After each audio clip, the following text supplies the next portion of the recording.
Welcome to Odisha State Open University. My name is Subrasuramsu Pujari, Assistant Professor in English. Today we will have a video lecture on literary theory and criticism. Basically, in this lecture, we are not going deep into different schools of theories, different practitioners, different movements that are spanning across different ages. But basically, in this lecture, we will talk about a sort of introduction, a sort of context to understand what is theory and what do we understand by literary theory. So, at the outset, to define theory, we come across few significant points, and those are that literary theory is the study of the methods. It is basically a method, it is basically a framework, it is a structure to understand, to evaluate, to comprehend literary text in a better way. And it further helps readers to interpret text beyond the surface level meaning. Because what happens whenever we are reading a poem or a novel or a drama, or for instance any literary text, there are two different approaches to deal with the text. For instance, for a layman, for a common man, for an average reader or a reader from other discipline, the way he will understand a text is definitely different from a professional man of literature will understand the text. So it is the theory, or it is that literary framework, it is the theoretical framework that helps us to understand, to comprehend a literary text in a more mature way. And then the third point is that different theories actually provide different perspectives on literature. Like there is a historical perspective, there is a psychological perspective, there can be a feminist perspective, there can be a post-colonial perspective. So what happens whenever we are dealing with the literary text, then and when we are measuring the significance of the literary text with different theoretical frameworks, ability, our area, our scope to understand, to judge the literary text becomes more wider and more varied. Then it further enhances our understanding of literature beyond the surface meaning. It further provides different perspectives, that is psychological, historicist and feminist, as I talked earlier. And moreover, it helps us connect literature to broader social and cultural issues. For instance, what happens whenever we are talking about literature or literary text, we often take it for granted that okay, here it is for everyone can comprehend it, everyone can understand it. It talks nothing else but the happiness, the sorrows, the miseries of life, which are very common things. But no. What? Because after all, it is the theories that adds value to literature, or else it would have been gone wayward. So in order to streamline it, in order to formalize it, in order to give it a proper shape and system, theory plays a very pivotal, theory plays a very crucial role. So that's why it actually literary theory, it corroborates or it correlates literary text with its social and cultural dimensions. So in this picture, actually, you can see that how literary theory and criticism have different scopes and different functions. Let us now have a brief survey about the different movements in literary theories. For instance, it all began with the classical Greece and Rome, because the first period in literature or in literary theory that we know to be as classical period. And here, as we know, Plato as the pioneer of the Greek philosophy, who talks or who relates literature as imitation or mimesis. That means he banishes the poets from his ideal republic, that is the ideal state. From that place, actually, Plato banishes the poets, because Plato considered the poets to be as liars, to be deceivers. They mislead the common people. But, the disciple of Plato, that is Aristotle, he actually laid significant emphasis on poetry and on epics in particular and drama. Because, he somehow, for the first time, sets up the theoretical framework to understand different literary texts.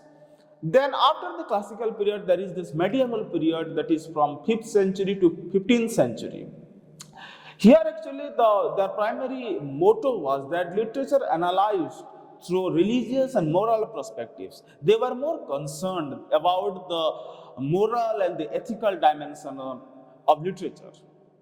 And here actually we will find allegorical interpretation of texts seen as symbols of divine truths. As if all the literary text, especially as we know that in ancient times or up to the 16th century up to Renaissance, the basic and the primary literary genres that were available was drama and poetry. Novel or prose as a medium came much later.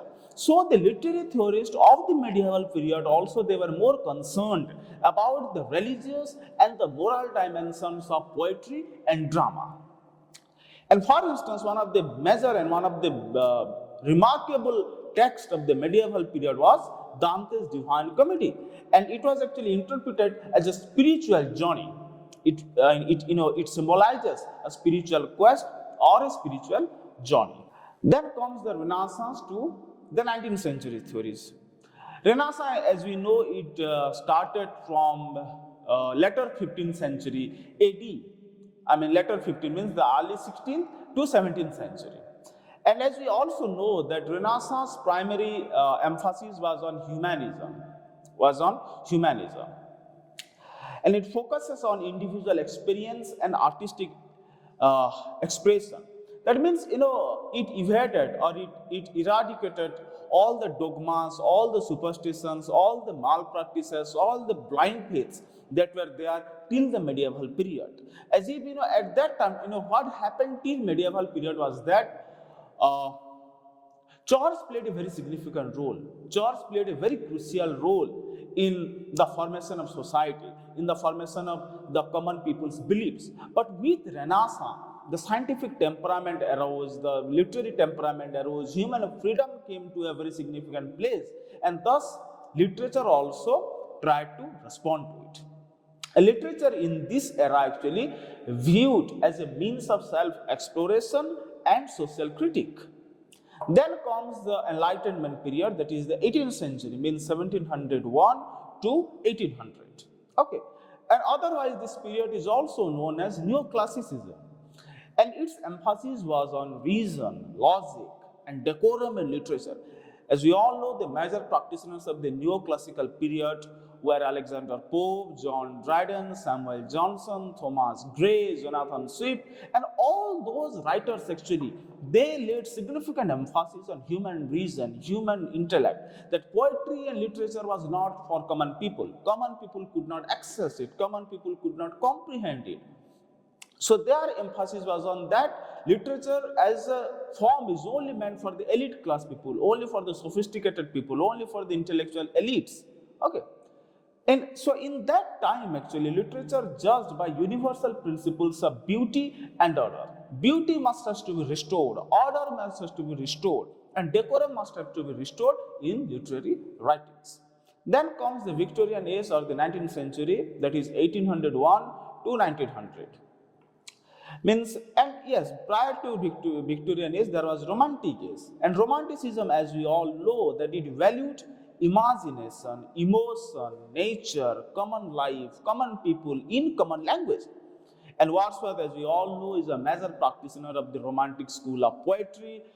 You must have read the preface to Lyrical Ballads, which is almost worked like a manifesto to the Romantic temperament. And then in the Victorian age, the emphasis was given to realism, social reality.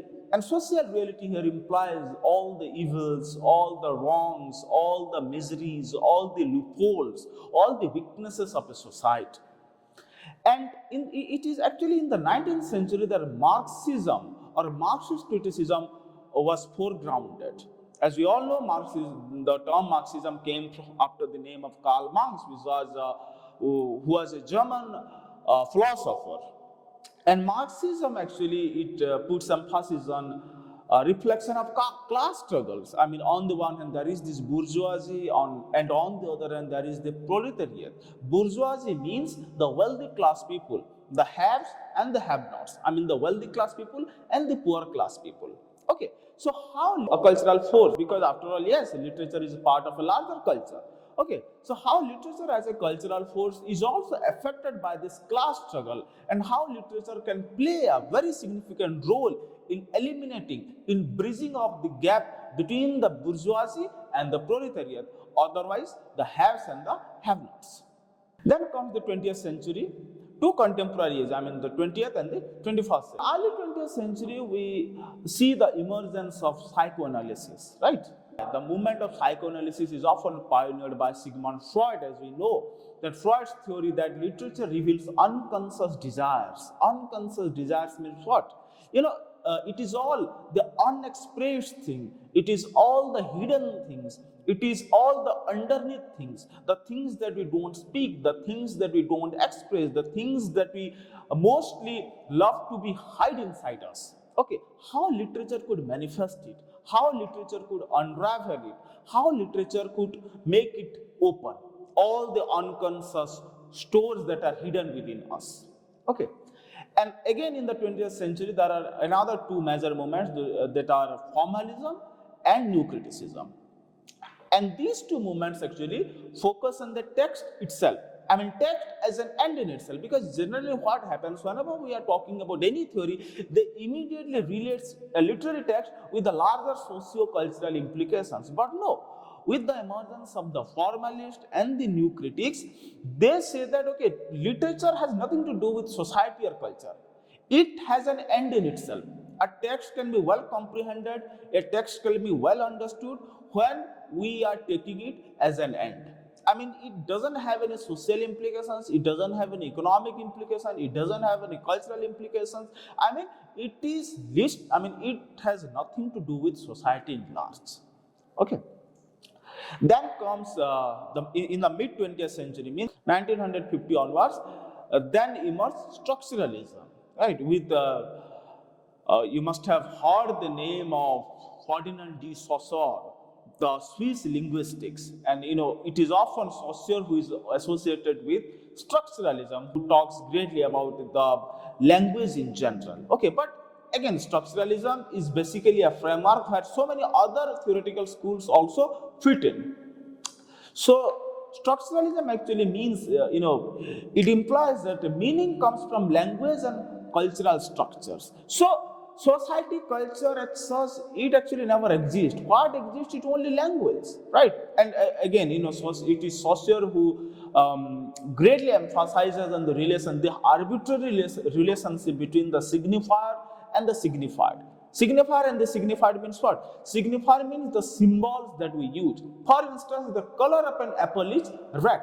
So here the image of an apple, be it in a book, be it in any form, the visual of an apple, actually the real apple, that works as a symbol. And the signified means the real apple on the earth. I mean the object apple.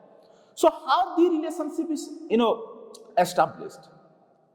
Are you getting it? Means the object itself and the symbols to understand the object.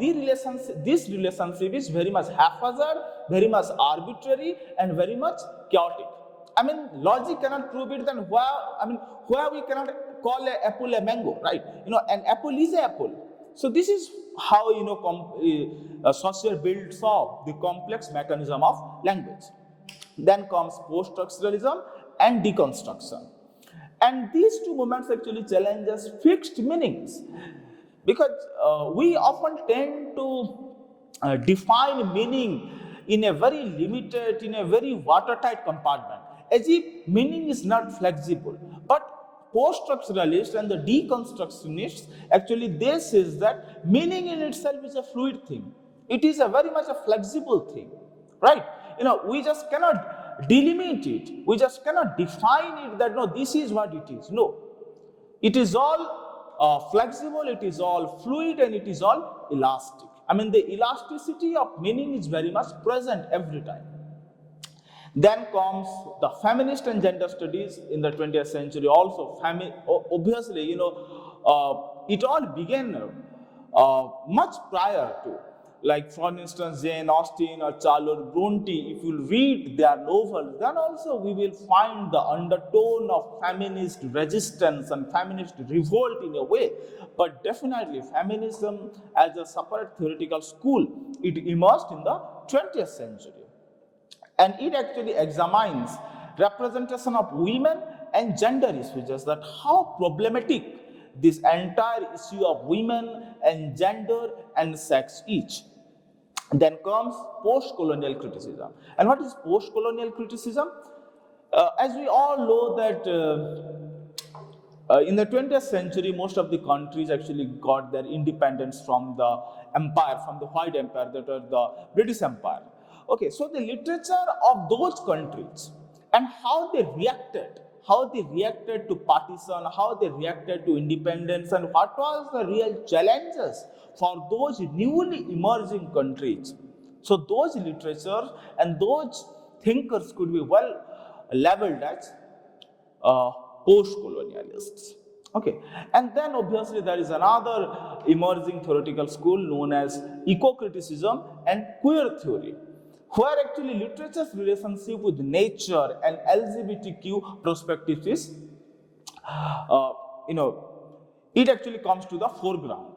That how the entire that sex itself is a heterogeneous thing. It cannot be delimited into that, okay, male and female or men or women only. Sex in itself is a very much a complex issue, and how this queer theories actually they highlight the problems, the miseries, the challenges, the social ostracization that these homosexuals often face actually.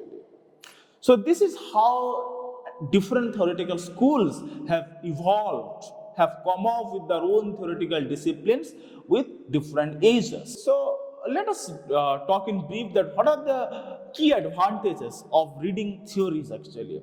That it enhances critical thinking, definitely, yes.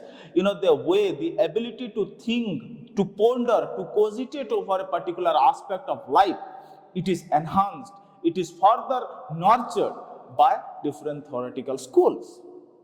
It develops the ability to question assumptions and look beyond surface level interpretations. We actually gather confidence to go deep into a subject, to go deep into a matter if we are well mastered in theories. Then it further actually improves analytical skills. It broadens our worldview. Definitely, once who is a master, who is excelled in literary theories, that person's worldview is very much wider, it is very much varied, it is very much widely encapsulating. It can encapsulate everything in its mind. It won't be a victim of short-sightedness and myopia. Myopia means, the ability to look into the world. So this gets widened, this gets more diverse once someone is excelled in literary theories. And it also promotes open-mindedness. Our hearts, our minds will be open to everything that is good in this world. We won't be victim of any kind of short-sightedness, as I told. And here you can have a picture collage of different literary theories. This is Jacques Lacan, then this is Roland Barthes, this is Jacques Derrida, Michel Foucault, and others. So in this way, actually, in our further lectures also, we will dive deep into different theoretical movements, different challenges, their theoretical postulations in a more systematic way, in a more formal way. And stay tuned, and we'll find many more such lectures.